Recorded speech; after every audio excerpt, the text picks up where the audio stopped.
प्रधानमंत्री गर्भगृह की ओर बढ़ते हुए, और ये देखिए आप साक्षात दर्शन इस वक्त सोमनाथ ज्योतिर्लिंग के कर सकते हैं। आज विशेष तैयारियां की गई हैं। मंदिर को भव्य रूप से फूलों से सजाया गया है और ये जलाभिषेक प्रधानमंत्री का हाइड्रोलिक माध्यम से, जैसा कि संजय जानकारी दे रहे थे, सीधे तौर पर कोई भी इस गर्भगृह के अंदर दाखिल नहीं हो सकता है, चाहे वो कितना भी विशेष अतिथि हो। इस गर्भगृह के भीतर सिर्फ पुजारी की मौजूदगी रहती है। यहाँ पर ये हाइड्रोलिक सिस्टम से जलाभिषेक करते हुए प्रधानमंत्री हाथ जोड़ते हुए और मंत्रोच्चार के साथ भगवान सोमनाथ के शतमिन्नो शारदो अन्ति देवा जत्रा नश्चक्रा जरशन्तनूनाम पुत्रासो जत्र पितरो भवन्ति मानो मध्यारीरिखतायुर्गन्धो आदितिर्द्यौरादितिरन्तरिक्षमदितिर्माता स पिता स पुत्रः।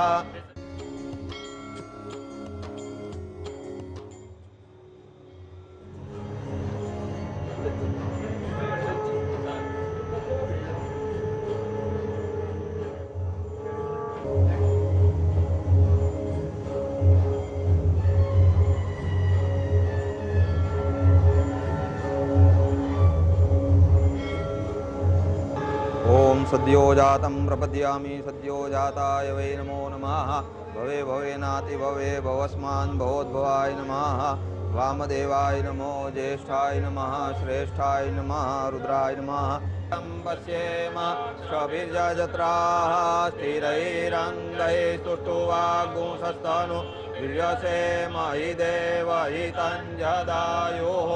शतमिन्नो शारदो अन्ति देवा जत्रा नश्चक्रा जरशन्तनूनाम पुत्रासो जत्र पितरो भवन्ति मानो मध्यारीरिखतायुर्गन्धो आदितिर्द्यौरादितिरन्तरिक्षमदितिर्माता स पिता स पुत्रः।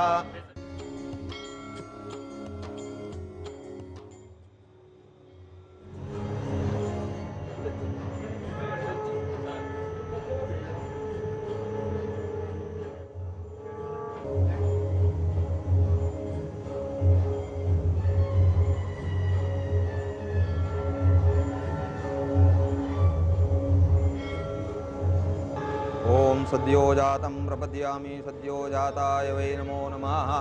भवे भवेनाति भवे भवस्मान् भवोद्भवाय नमः। वामदेवाय नमो ज्येष्ठाय नमः श्रेष्ठाय नमः रुद्राय नमः। पश्येम शबीर्जत्राः स्थिरैरङ्गैः स्तुष्टुवागुंसस्तनु वीर्यसेम हि देव हि तञ्जदायुः। शतमिन्नो शारदो अन्ति देवा जत्रा नश्चक्रा जरशन्तनूनाम पुत्रासो जत्र पितरो भवन्ति मानो मध्यारीरिखतायुर्गन्धो आदितिर्द्यौरादितिरन्तरिक्षमदितिर्माता स पिता स पुत्रः।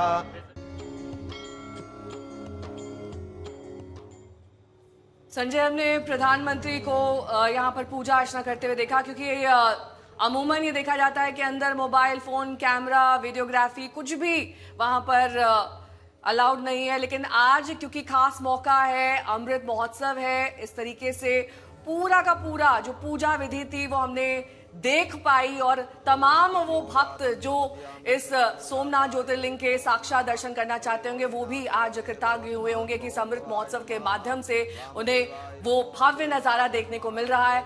लेकिन खास बात यह है कि इस प्रथम ज्योतिर्लिंग में आज जब अमृत महोत्सव होगा तो ना सिर्फ जमीन बल्कि आसमान तक ये उत्सव मनाया जाएगा। संजय, यह बिल्कुल धरती के साथ धरती, जल और आकाश, सबकी शक्ति महाकाल के पास।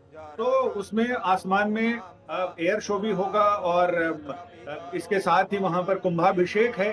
कुंभाभिषेक सबसे पवित्र चीज, अभिषेक का मतलब होता है, अभिषेक का मतलब सिर्फ स्नान नहीं बल्कि अभिषेक का मतलब होता है जल की एक पतली धारा अपने आराध्य देव के ऊपर गिराना और उससे उनका अभिषेक करना। तो जब राज्याभिषेक होता है तब भी वो पवित्र तीर्थों का जल जो राजा बनने वाला होता है उसके ऊपर डाला जाता है। तो अभिषेक और ये कहते हैं कि श्रृंगार प्रिय है विष्णु, अभिषेक का प्रिय शिव। यानी विष्णु को श्रृंगार प्रिय है और शिव को अभिषेक प्रिय है। और शिव का अभिषेक इसलिए कि शिव जी ने जब समुद्र मंथन हुआ था तो हालाहल विष को अपने कंठ में धारण किया और उसके उनके पूरे शरीर में जलन थी। उस जलन को शांत करने के लिए उन्होंने जब देवताओं से पूछा कि मुझे क्या करना चाहिए, तो ब्रह्मा जी ने कहा कि आपको ठंडी चीजों का सेवन करना चाहिए। तो उस समय वो चंद्रमा उन्होंने सिर पे धारण किया, उसकी शीतलता से थोड़ा असर होगा। गंगा जी सिर पर धारण की कि उसकी शीतलता से असर होगा। चंदन धारण किया, धतूरा धारण किया, यानी ये सारी चीजें, जितनी चीजें शिव को अर्पित की जाती हैं वो शीतलता की प्रतीक है। दूध, कच्चा दूध उनको चढ़ाया जाता है, वो भी शीतलता का प्रतीक है। तो इसके साथ ही फिर जब उन्हें कहा गया कि उन्हें माँ का दूध अगर मिले तो वो इस विष की ज्वाला को शांत कर सकता है, तब ये शिव जी की माँ कौन बने? पार्वती जी ने फिर तारा का रूप धरा और देवी तारा का कपिलो गजकर्णका धूम्रकेतुर्गणाध्यक्षो भालचंद्रो गजानन ते सर्वार्थ साधिके सर्वदा सर्वकार्येषु नास्ति तेषां मंगलम्। ओम विष्णुरा विष्णुरा विष्णुः श्रीमद भगवतो महापुरुषस्य विष्णुः राज्ञया प्रवर्तमानस्य अद्य ब्रह्मणो द्वितीये परार्धे मनः शिव संकल्पमस्तु। सुमुखश्चैकदन्तश्च कपिलो गजकर्णका धूम्रकेतुर्गणाध्यक्षो भालचंद्रो गजानन ते सर्वार्थ साधिके सर्वदा सर्वकार्येषु नास्ति तेषां मंगलम्। ओम विष्णुरा विष्णुरा विष्णुः श्रीमद भगवतो महापुरुषस्य विष्णुः राज्ञया प्रवर्तमानस्य अद्य ब्रह्मणो द्वितीये परार्धे मनः शिव संकल्पमस्तु। सुमुखश्चैकदन्तश्च कपिलो गजकर्णका धूम्रकेतुर्गणाध्यक्षो भालचंद्रो गजानन ते सर्वार्थ साधिके सर्वदा सर्वकार्येषु नास्ति तेषां मंगलम्। ओम विष्णुरा विष्णुरा विष्णुः श्रीमद भगवतो महापुरुषस्य विष्णुः राज्ञया प्रवर्तमानस्य अद्य ब्रह्मणो द्वितीये परार्धे मनः शिव संकल्पमस्तु। सुमुखश्चैकदन्तश्च कपिलो गजकर्णका धूम्रकेतुर्गणाध्यक्षो भालचंद्रो गजानन ते सर्वार्थ साधिके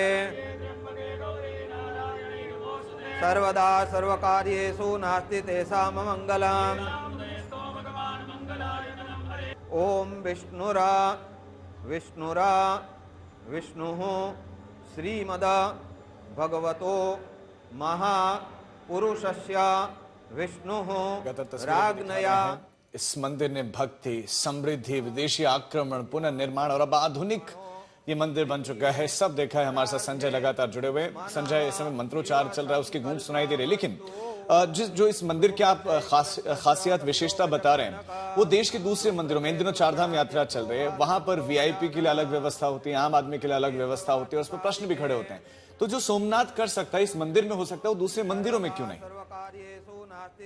बिल्कुल, ये तो अपनी जो व्यवस्था समिति है वो तय करती है। जो व्यवस्था समिति अगर राजनीति के आधार पर ही वो काम करती है तो वो तो चाहेगी कि जो शासन में रहे उनके लिए सारी व्यवस्थाएं की जाए, और शासन में बैठा हुआ व्यक्ति भी सुविधा भोगी हो जाता है, उसे भी लगता है कि उसे वीआईपी ट्रीटमेंट मिलना चाहिए। यही वजह है कि जब कोई मामला धार्मिक मामलों में ऐसे तो कोर्ट दखल नहीं देता, लेकिन जब इस तरह की व्यवस्था कोर्ट में जाते हैं मामले जिसमें ये कहा जाता है कि व्यवस्था को सुचारू किया जाए, सबके लिए बराबर व्यवस्था की जाए, तो उस समय कोर्ट भी कह देता है कि हम मंदिर के मामले में दखल नहीं दे सकते हैं। ठीक ये है। अलग बात है, कई मंदिरों के मामलों में सुप्रीम ठीक कोर्ट है, ने ये तो दखल बात दिया है व्यवस्था और की हो गई।